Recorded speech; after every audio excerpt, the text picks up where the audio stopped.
James Melendez, James the Wine Guy. Stay tuned for a review of this beautiful Prosecco wine from Nino Franco.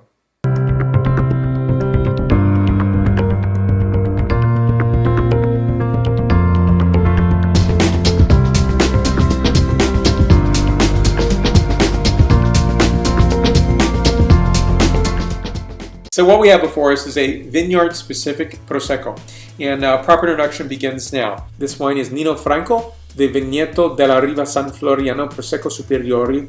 Now this is a Valdobbiadene DOCG wine, 12% ABV, 100% Glera. Back panel for your review here, and Brut 2012 vintage. Fantastic, beautiful, luxuriant Prosecco. Now I have sparkling wine, may not always be Prosecco weekly, but I have sparkling wine at least once a week because I think life is too good to not enjoy sparkling wine more often.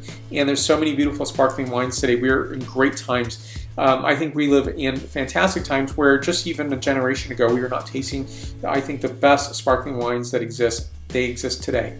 And so for me, this is a beautiful, gorgeous snapshot of what happens when you have a vineyard-specific Prosecco wine, and that is that this is Glera, 100% Glera. So it's very interesting because unlike a lot of sparkling wines in the world, sparkling wine regions use several grapes, maybe 2 or 3. In this instance here, you're using 1, but it does characterize differently. It depends on where it's grown, it depends on the producer. Scent characteristics first, flavor profile, and then a point score. So I enjoy this in a burgundy glass. Sometimes it depends on my mood. And I'm having this wine in a beautiful burgundy glass. It allows me swirl action here. It allows me to really get a great smell of the wine, and that's a beautiful way of understanding the wine. Now, sometimes it depends on my mood. I will serve in a sparkling wine flute, and I will serve this in a sparkling wine flute on occasion. And that's for a lot of my friends will want to see the sparkling action. This you don't get as much. It's like a trade-off. You get a lot of sparkling action in the flute. You may not get as many of the aromatics coming from the glass, such as the scent characteristics. So, I don't want to be the only one drinking from a glass like this when everyone's drinking from a flute. So I will be ecumenical.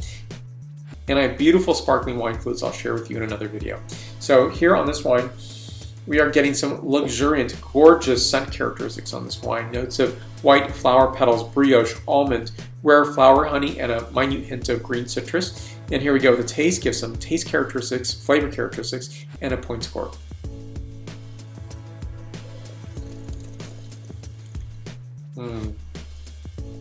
Elegant, beautiful, lots of finesse on this Prosecco. Notes include Middle Eastern green citrus, passion fruit, white fig, brioche. I give this one a 9.4 out of a 10.0 scale. You can think it's 94 points out of 100 points. If you like this video review, please give a like right here. Questions, comments, please list them below, and please list your favorite Prosecco right here. I'd love to know. And you can also do that on my Twitter timeline, which is James the Wine Guy. And please subscribe to my video channel right here on YouTube. And again, I appreciate that very much. We live in the best of wine times, and I would say even in a generation, sparkling wine production has really evolved and come a long way. I think we're tasting the best sparkling wines of all time right now in 2014. So stay with me on this journey. More wines to come, more wine reviews, and more journeys. Thank you so much. You'll find me on most social medias: Facebook, Twitter, Vimeo, Google+, and Pinterest. Salut.